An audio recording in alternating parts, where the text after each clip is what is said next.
시편 106편 8절부터 18절까지의 말씀입니다. 한 절씩 교독하도록 하겠습니다. 시편 106편 8절부터 18절까지의 말씀, 구약성경 881쪽 정도에 있습니다. 저부터 읽겠습니다. 그러나 여호와께서는 자기의 이름을 위하여 그들을 구원하셨으니 그의 큰 권능을 만인이 알게 하려 하심이로다.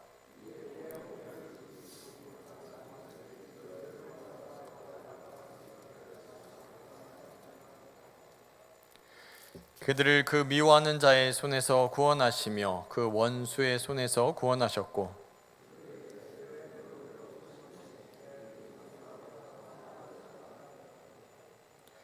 이에 그들이 그들의 말씀을 믿고 그를 찬양하는 노래를 불렀도다.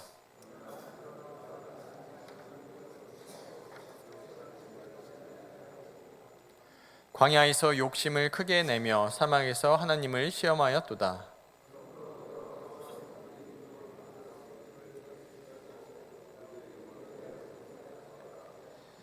그들이 진영에서 모세와 여호와의 거룩한 자 아론을 질투하며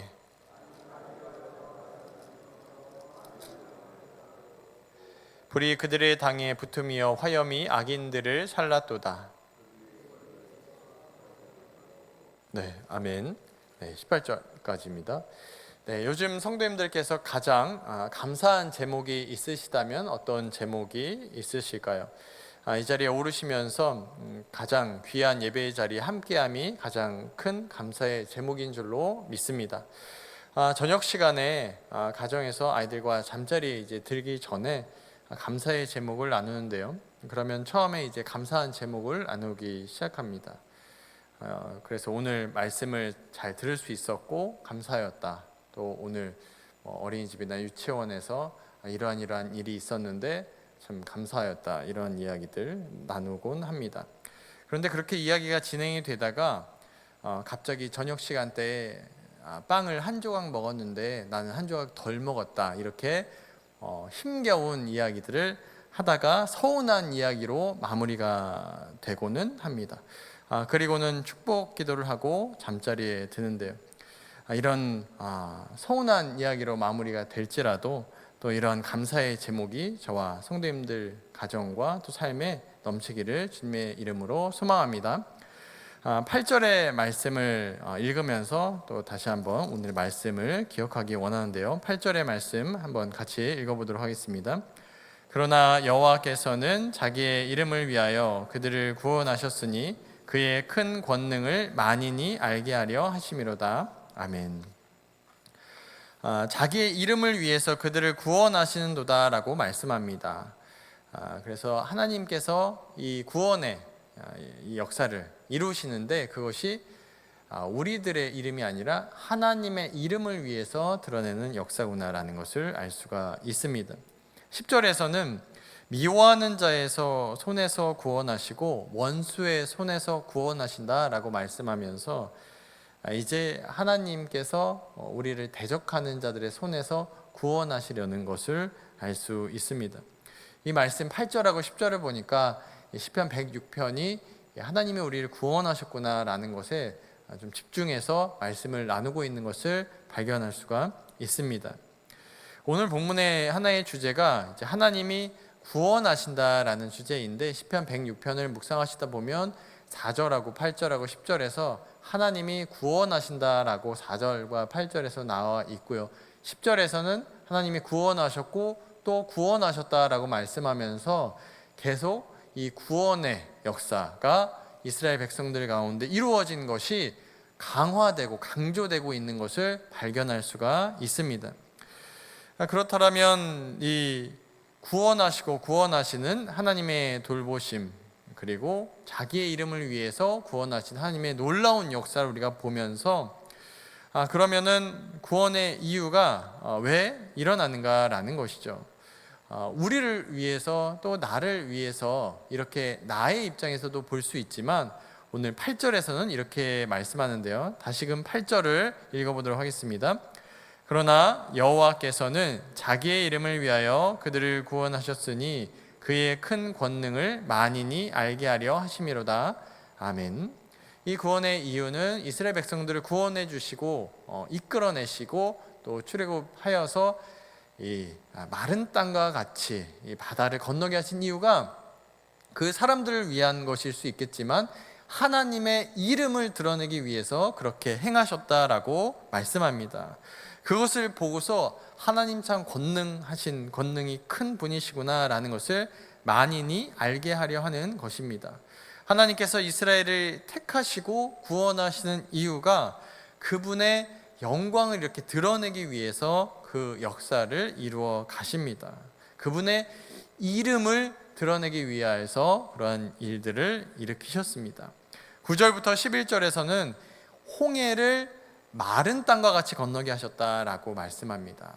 바다잖아요. 바다를 마른 땅과 같이 행하신 그의 역사, 그분의 영광을 드러내기 위함입니다. 11절에서는 대적들이 물 가운데로 따라오니까 다시 물을 덮으셔가지고 뒤쫓지 못하게 하십니다. 그러므로 하나님께서 이스라엘을 이렇게 건져주신 이유는 이스라엘을 위한 것보다는 이 하나님의 선택과 하나님의 영광을 드러내기 위한 것인 것으로 우리가 알 수가 있겠습니다. 그래서 이 시편 106편에서 하나님께서 놀라운 일들을 이렇게 보여주시고 있는 이유가 그분의 위엄과 전능함을 보이시는 것인데요.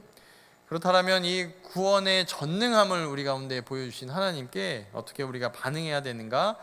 시편 106편 1절의 말씀을 같이 고백해 보도록 하겠습니다. 1절 같이 읽겠습니다.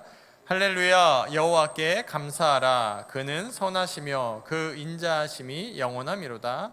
아멘. 그 감사함의 이유는 하나님께서 선하시고 인자하심이 영원하다라고 말씀합니다.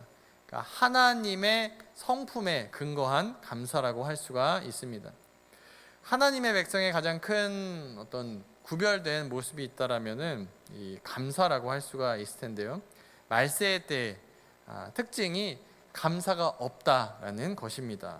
디모데후서 3장 2절의 말씀 같이 읽어보도록 하겠습니다. 디모데후서 3장 2절입니다. 시작. 사람들이 자기를 사랑하며 돈을 사랑하며 자랑하며 교만하며 비방하며 부모를 거역하며 감사하지 아니하며 거룩하지 아니하며. 아멘. 감사 없음의 이유가 나 자신이 이제 주인이기 때문에 그렇습니다. 사람들이 자기를 사랑하고 내가 이룬 돈을 사랑하고 또 자랑하기 때문인 것이죠. 그리고 이어서 부모를 거역하면부터 이제 하반절, 이 디모데후서 3장 2절 하반절 부모를부터 다시 한번 읽어보겠습니다. 읽겠습니다. 부모를 거역하며 감사하지 아니하며 거룩하지 아니하며. 그래서 부모를 거역하는 모습들, 이것이 감사가 없다라는 것과 또 이어지면서 부모님께도 하나님께도 이제 감사의 어떤 말이나 또 또한 물질로 드리는 것이다, 이런 것들이 없다라는 것입니다. 하나님을 모르는 사람들은 감사가 없지만 하나님을 아는 자들은 감사로 또 기쁨으로 살아간다라고 말씀합니다. 창세기에서도 이 감사를 표현하는 한 여인이 나오는데요. 창세기 29장 35절에 나오는 레아라는 인물입니다. 이 말씀 같이 한번 읽어보겠습니다. 그가 또 임신하여 아들을 낳고 이르되 내가 이제는 여호와를 찬송하리로다 하고 이로 말미암아 그가 그의 이름을 유다라 하였고 그의 출산이 멈추었더라. 아멘. 창세기 29장 35절에서 레아가 이제 4명의 아들을 낳고 나서야 이렇게 고백을 합니다. 그가 결혼을 하였는데 남편의 사랑을 아내가 받고 싶잖아요. 근데 레아보다는 라헬이라는 자신의 여동생을 사랑하는 남편의 모습을 보면 이 아내가 얼마나 마음이 어렵겠습니까? 자신의 동생을 사랑하고 자신은 동생의 결혼을 하면서 어떻게 결혼을 하게 된 그런 형편이라는 것이죠. 그러한 상황 가운데 레아의 인생이 얼마나 고단하고 끔찍했을까요? 그녀가 아들을 낳음으로 인해서 이제 사랑을 받을 수 있을까? 첫째 아들을 낳고 나서, 둘째 아들을 낳고 나서, 셋째 아들을 낳고 나서 이제 라헬보다 내가 더 사랑받지 않을까? 그리고 그러한 마음을 품고 있을 때 4명째 되는 이 유다를 낳고 나서 이제는 여호와를 찬송하리로다라고 고백합니다. 1명, 2명 낳았을 때 하나님이 왜 이런 결혼 생활을 나에게 허락하셨을까? 그리고 남편의 사랑은 왜 나는 받지 못하는 이런 기구한 형편에 처했을까라는 것을 고민하였을 때 자신의 처지가 너무 답답했을 것입니다. 그러나 이제 아들이 4명이 되었을 때 하나님께서 내 처지 이렇지만 기억하고 계시구나, 나를 돌보고 계시구나라는 확신이 있었고, 그 아들의 이름을 유다라고 짓고 유다의 이름이 연합하였다라는 이름으로 짓습니다. 그래서 이 아들의 이름을 볼 때도 이제 연합이 이루어지고 있고 이 가정이 연합되고 있고 하나님으로부터 끊어지지 않았구나라는 것, 이 결혼 생활이 하나님께서 정말 계획하셔가지고 이루어지고 있었다라는 것, 그냥 우연찮게 라헬을 결혼하면서 나는 그저 그렇게 결혼한 사람이 아니다라는 것을 확신하게 되었다라는 것입니다. 그만큼 감사의 고백이 이 29장 15절에 나오는 고백이자 유다라는 아들의 이름의 의미일 것입니다. 두 번째로 오늘 본문에서 발견할 수 있는 부분들 13절을 같이 읽고 또 찾아보도록 하겠습니다. 13절의 말씀 읽겠습니다. 그러나 그들은 그가 행하신 일을 곧 잊어버리며 그의 가르침을 기다리지 아니하고. 아멘. 그러나라는 게 이제 앞에 있습니다. 13절에 보았을 때 이제 이러한 구원하심의 역사, 함께 해주심의 역사가 있었는데, 그러나라고 하면서 마치 우리가 어떤 것들을 좋은 일들이 생긴 다음에 그것이 이어져 나가야 되는데, 그러나라고 하면서 상황이 180도 바뀐 것이죠. 13절에서 하나님께서 행한 일들을 어떻게 한 것이죠? 잊어버렸다 말씀합니다. 그냥 잊어버린 것이 아니라 13절을 보니까 행하신 일들을 어떻게 잊어버렸어요? 곧 잊어버렸다라는 것에서 이스라엘을 이렇게까지 사랑하셨지만 곧 잊어버리게 되는, 오늘 어떤 것들을 경험하여도 순식간에 경험한 것들이 사라져버리게 되는 것을 알 수 있습니다. 그들 가운데 하나님의 가르침을 기다리지도 조급함 가운데 이제 기다림이 없다라는 것 알 수가 있습니다. 16, 17절에서는 이제 기다리지 못하는 다단과 아비람이 당을 지어가지고 무리를 지어가지고 아론과 모세를 대적한 사건을 말씀합니다. 하나님께서 이 지도자, 이 아론도 세우시고 모세도 세우셨는데 이 거역하는 이 사람들은 지도자를 기다리거나 지도자에게 순종하는 것이 아니었습니다. 13, 18절까지의 내용에서 광야에서 계속 불순종하고 있는 모습입니다. 이들은 왜 그렇습니까? 이제 기다리지 못했다라는 것입니다. 하나님이 세우신 모세와 아론을 보니까 만족스럽지가 않고 기다려줄 수도 없었다라는 것이죠. 하나님께서 행하신 일들을 잊어버리기를 원하지 않는 바람에서 13절부터 18절까지의 내용을 기록하면서 그러면 우리는 이 말씀을 보고 잊어버리기를 원하실까요?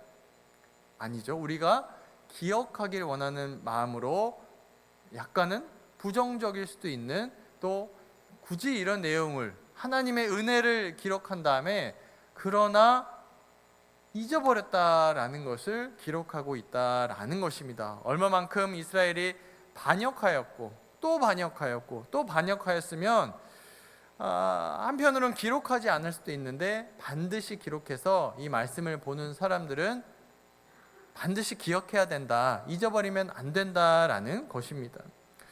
이스라엘은 심지어 그곳이 힘겹지만 하나님께서 날로 날로 도우심을 경험하였습니다.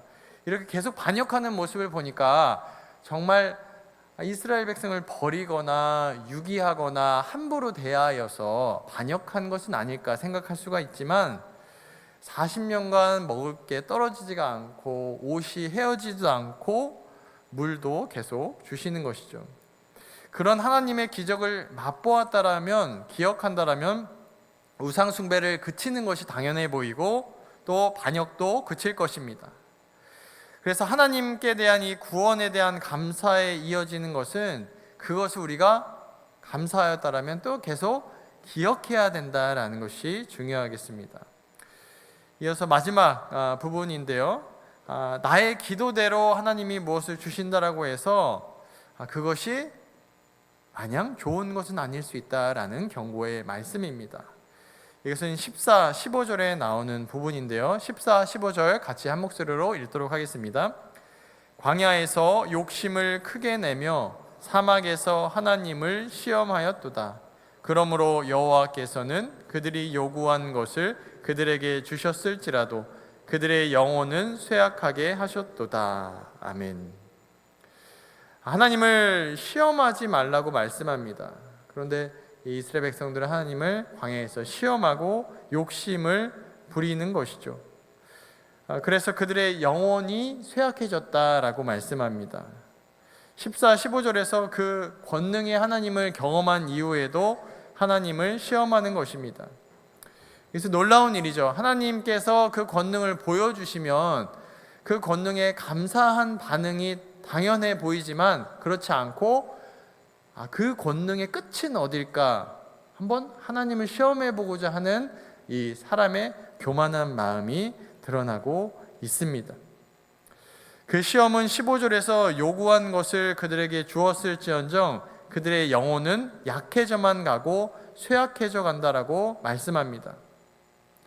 이 쇠약해진다라는 단어 15절에 이제 나오고 있는데요.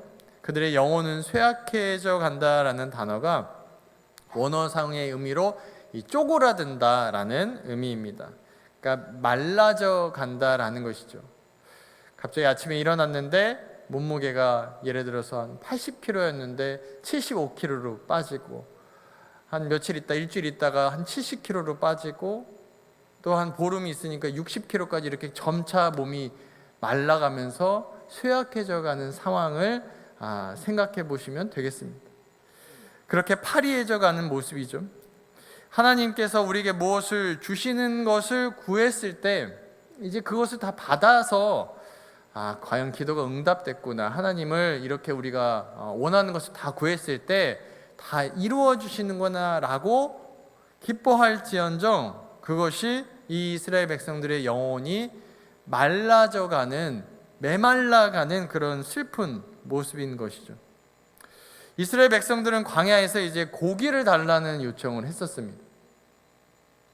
근데 생각해 봤을 때 성도님들, 물도 없는데 고기가 있을까요? 집에 물이 없는데, 성도님들 가정에 가서 물이 없어요. 근데 고기를 집에 들어있는 집이 있을까요? 없겠죠. 물도 없는 광야에서 고기를 먹고 싶다라는 것이 욕심이자 하나님을 시험하는 것이다 라고 성경에서는 말씀합니다. 이미 하나님께서 만나를 내려주셔서 먹고 살 수는 있는 상황이고 물도 반석에서 내주셔서 물도 마실 수가 있습니다. 그리고 너무 뜨겁지 않게 이 구름과 불기둥으로 이 온도 차이도 조절해 주십니다.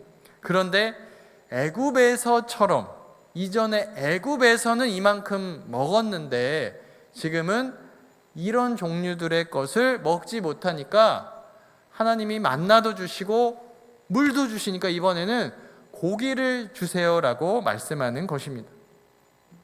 그럼 생각해 봤을 때 하나님께서 이스라엘 백성들을 애굽에서 빠져나오게 해주셨는데 그런데도 애굽의 음식을 다 주셔야만 할까요? 하나님을 시험한 것으로 요구한 것을 다 하나님이 들어주신다고 하였을 때 이것이 그들의 영혼이 말라버리고 있다라는 의미입니다. 그들이 욕심대로 지금 구하여서 욕심이 이루어졌잖아요. 그런데 그것이 끝일까요? 그들이 고기를 광야에서 먹게 되면 그들의 요구는 끝이 날까요? 그것은 만족함이 없을 것입니다.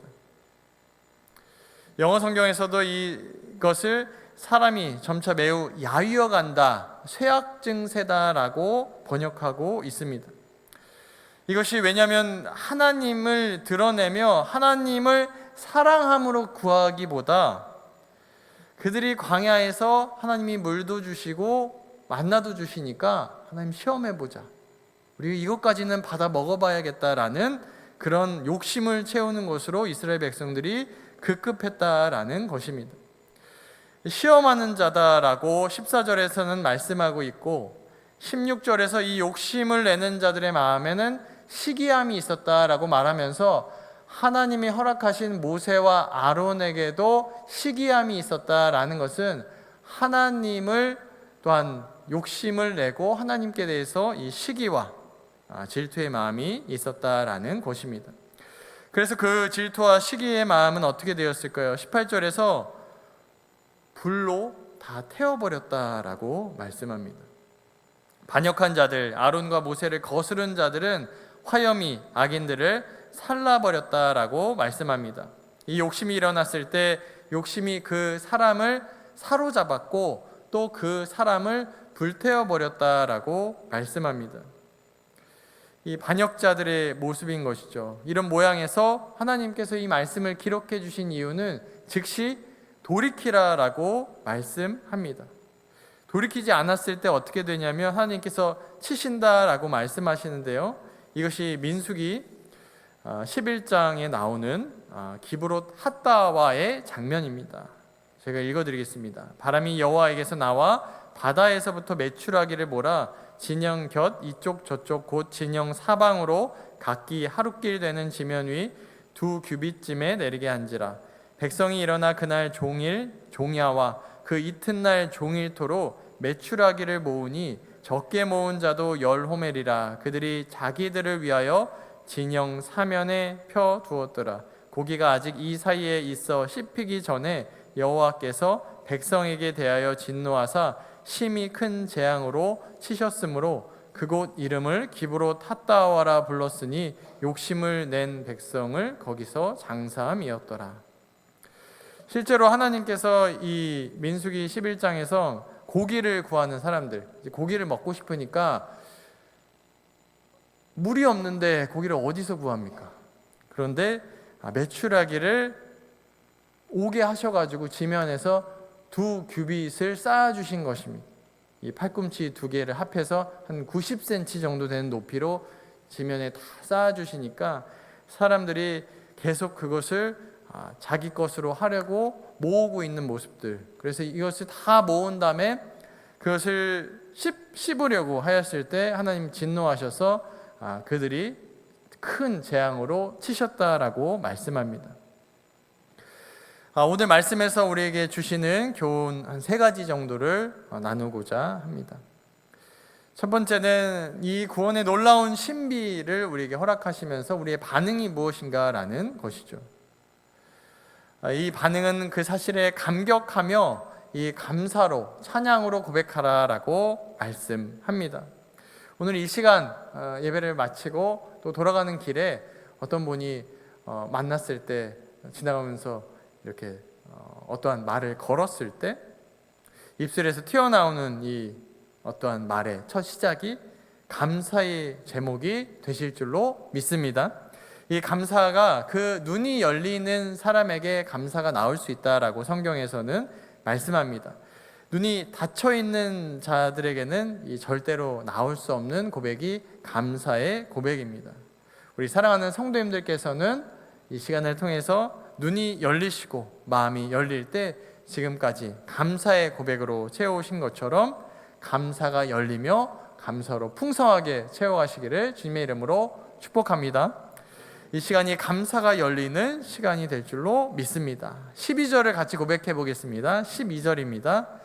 이에 그들이 그의 말씀을 믿고 그를 찬양하는 노래를 불렀도다. 아멘. 11절처럼 그를 대적하며 이스라엘을 괴롭히는 이들에 대해 한 사람도 이제 살아남지 못하죠. 선택받은 사람들에게 베푸신 그의 은혜를 감사하는 것입니다. 시편 106편은 이 감사로 채워지고 있는 하나님의 백성들을 사랑하시는 하나님의 도우심을 경험한 사람들이 감사로 삶을 채워갈 것을 찬양의 노래를 부르라고 말씀합니다. 오늘의 말씀을 읽으면서 또 기억하시면서 성도의 하나님께 대한 반응이 감사임을 기억하시고 감사로 채워나가시기를 주님의 이름으로 소망합니다. 두 번째는 이제 기억해야 된다라는 것입니다. 그리고 기억함으로 기다려야 된다라는 말씀입니다. 감사로 채워놔야겠다라고 오늘 말씀을 듣고 집에 돌아갔을 때 오늘은 그래, 오늘 만나는 엘리베이터에서 또 가정에 돌아가서 아내에게, 남편에게 감사의 제목들을 나누고 잘 잠에 들었습니다. 그런데 다음에 내일 일어났을 때는 전혀 기억이 나지 않을 수가 있습니다.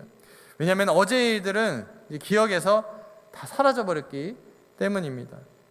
그러므로 매일 일어나가지고 이제 어제의 일들, 지금까지 일들을 기억해내야 되는 것이죠. 어제 이런 일들이 있었구나. 어제 금요기도에 가서 감사로 채워나야 된다라는 것을 들었구나라는 것을 기억해야 된다라는 것이죠. 혹은 이제 또 다른 방법으로는 매일 똑같은 말씀이 시편 106편을 붙여두고 문에서 나갈 때마다 감사로 할렐루야로 주님을 찬양하는 것이 우리 인생의 반응이구나라는 것을 생각할 수가 있을 것입니다. 그런데 오늘 누구와 약속이 있는 조차 그걸 봐야 된다라는 것조차 이제 생각이 나지 않을 수가 있습니다. 그래서 이렇게 메모장을 보기도 하고 달력에 기록해 둘 수도 있습니다. 보고 또 보는 것이죠. 기억이 나지 않으니까 하나님께서 부어주신 은혜를 헤아려 봐야 하는 것입니다. 감사한 일들을 이제 달력이나 메모장에 또 휴대전화에 기록해둬 가지고 1월에는, 2월에는, 3월에는, 4월에는, 5월에는, 6월에는, 7월에는, 8월에는 이러한 감사한 일들이 있었구나라는 것을 한번 기록해 보시고 하나님께서 우리 성도님들을 사랑하사 그 감사로 채우심을 기억하시기를 주님의 이름으로 소망합니다. 지난달에 지금까지 주신 선물들을 기억하라라는 것이죠. 왜냐하면 이 기억을 해야 조금이라도 기다릴 수가 있기 때문입니다.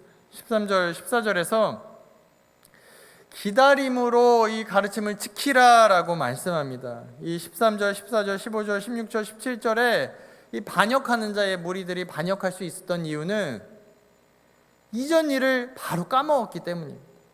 모세와 아론을 세우신 것, 그들에게 돌판도 주시고 또 시내산에 올라가고 언약을 맺었고 또 하나님이 홍해를 가르시고 애굽의 군사들을 수장시킨 것을 눈으로 보았는데 잊었기 때문입니다. 그러니까 바로 우리가 아론의 자리를 차지해야겠다라고 생각하면서 이 거역하는 마음이 들었다라는 것입니다.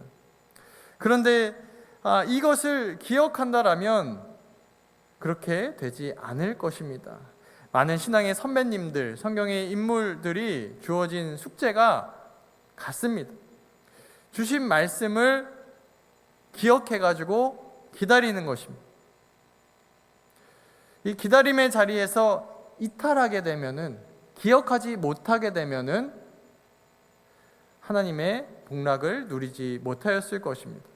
이 믿음의 조상들이라고 불리는 믿음의 뿌리, 또 믿음의 인물들이라고 나온 이 인물들의 특징이 하나님의 주신 약속을 어리석게나마 좀 미련해 보이는 사람처럼 붙잡고 살아간 사람들입니다.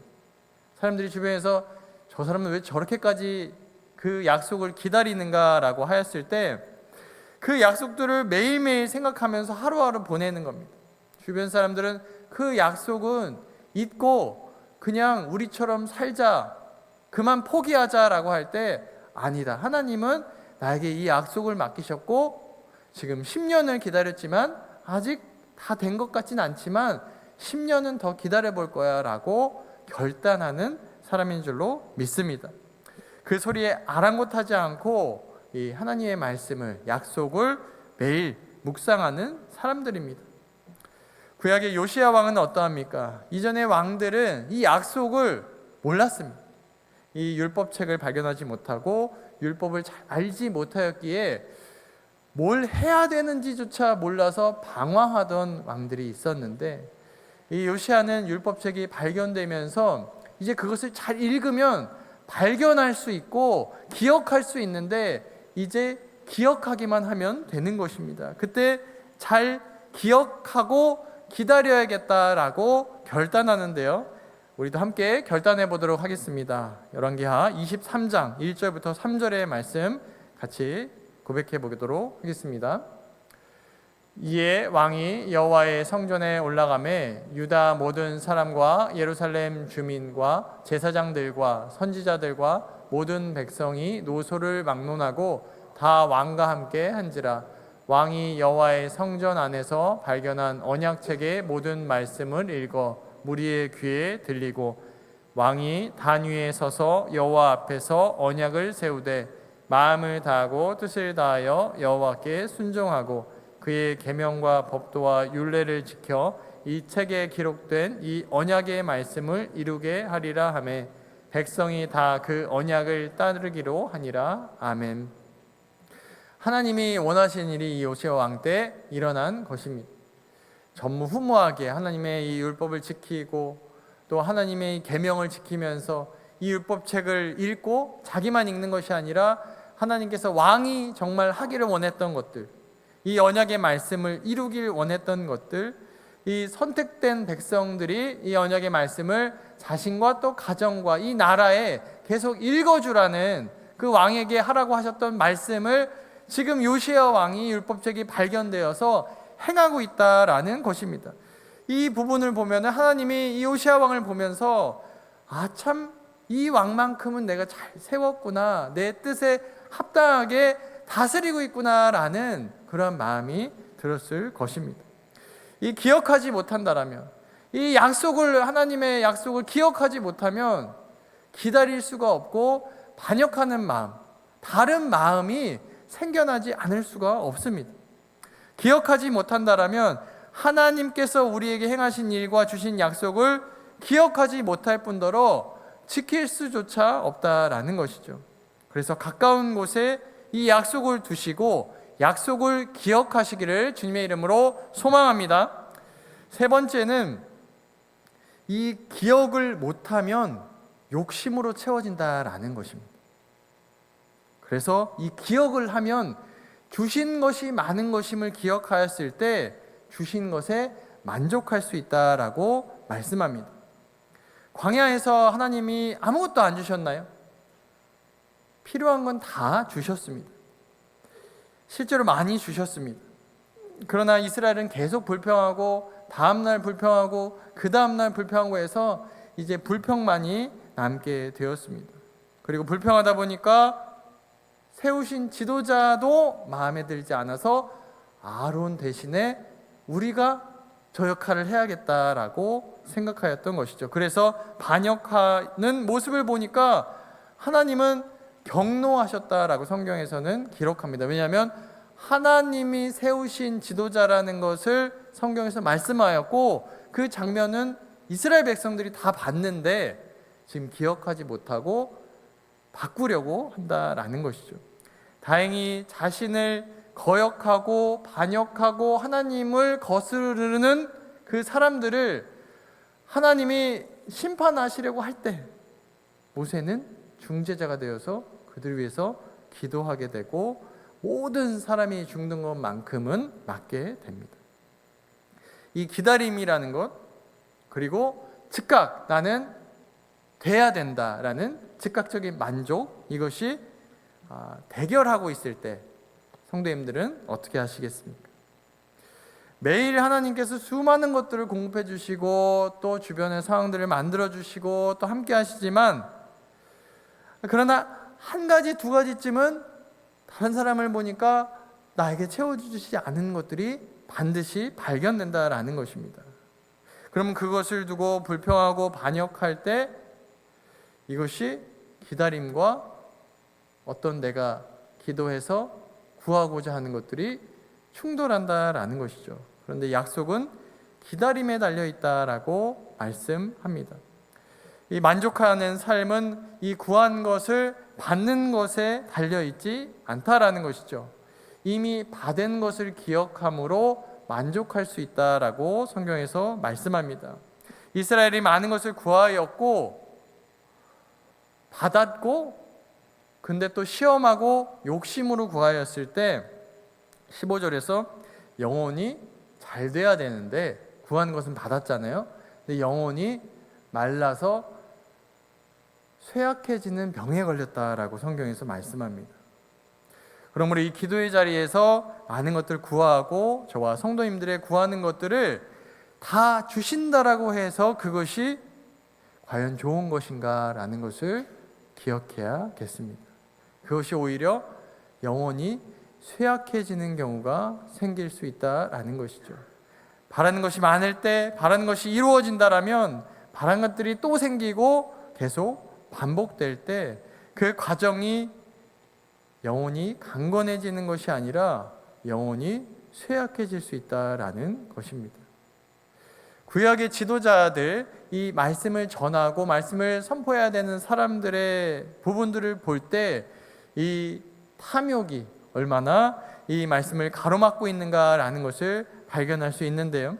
이사야서 56장 10절과 11절을 같이 읽어보도록 하겠습니다. 이사야서 56장 10절과 11절입니다.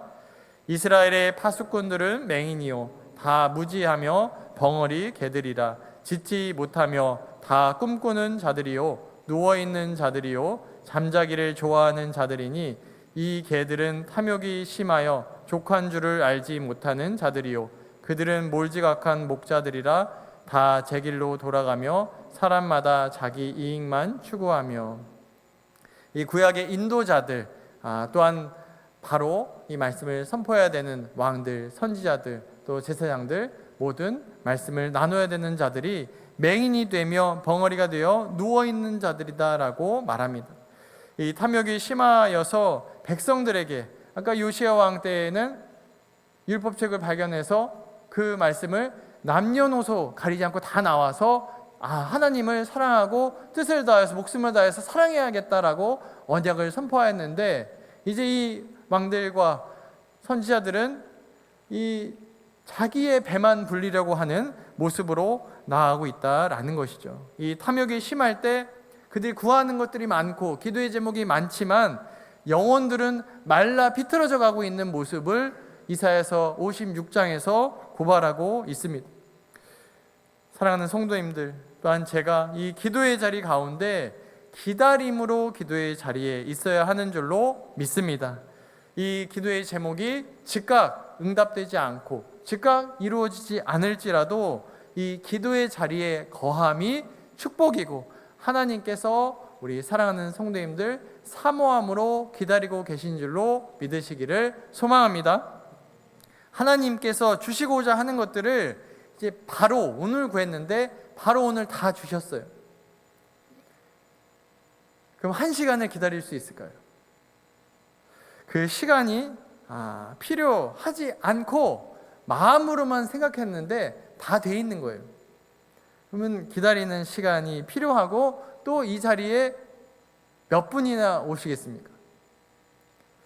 기도의 자리로 오는 중에 마음으로 생각한 기도의 제목들이 다 응답이 된다라면 기도의 전에 오르기 전에 다 응답받고 다 돌아가실 것입니다. 또한 그것이 욕심으로 구하는 것인지도 분별해야 합니다. 이것이 이미 주신 것들을 감사하고 또 만족하기 이전에 계속 새로운 것들을 구하면서 그것이 이스라엘 백성들이 구한 것과 같이 하나님을 시험하는 모양으로 지금 구하고 있지 않은가라는 것들을 점검하고 분별해야겠습니다. 하나님이 기뻐하시는 기도의 제목으로 내가 기도하고 있는가? 또한 구한 것들을 받지 못할지라도 하나님의 큰 뜻 가운데 이 기도의 자리를 기뻐 받으셨고 하나님께서 기도의 자리를 사용하여 주실 줄로 믿으시기를 주님의 이름으로 소망합니다. 믿음 안에서 우리가 기다림으로 하나님의 약속을 이루어간다라는 것입니다. 말씀을 맺습니다. 오늘 3가지를 점검하자, 또한 교훈으로 받자라고 말씀을 나눴습니다. 많은 것들을 베푸시고 구원을 베푸시는 하나님의 역사 가운데서 성도의 반응이 감사다라고 말씀을 드렸습니다. 그런데 이 감사하는 것이 오늘 감사하려고 했는데 내일 보니까 감사의 제목들이 바로 생각이 나지 않고 오늘은 오늘의 일상에 치여가지고 어려운 마음들로만 가득 채워질 때 기억을 어떻게든 해야 된다라고 말씀합니다. 그 기억을 해야 오늘을 버틸 수가 있고 오늘 그 은혜 안에서 불순종하지 않고 순종으로 채워갈 수 있다라고 기억을 반드시 해라라고 말씀합니다. 세 번째는 이 기억하지 않고 만족하지 않으면 욕심으로 계속 구하게만 돼서 그 구하는 것이 어떻게든 응답될 수는 있지만 영혼은 메말라가서 쇠약 증세에 걸려서 쓰러져 버릴 것이다 라고 말씀합니다. 그러므로 하나님을 시험함으로 구하는 것이 아니며 이 자리가 감사의 자리, 기다림의 자리가 되기를 주님의 이름으로 소망합니다. 이 말씀을 기억하시면서 다 함께 찬양하길 원하는데요. 찬송가 338장 찬양하면서 기도하도록 하겠습니다.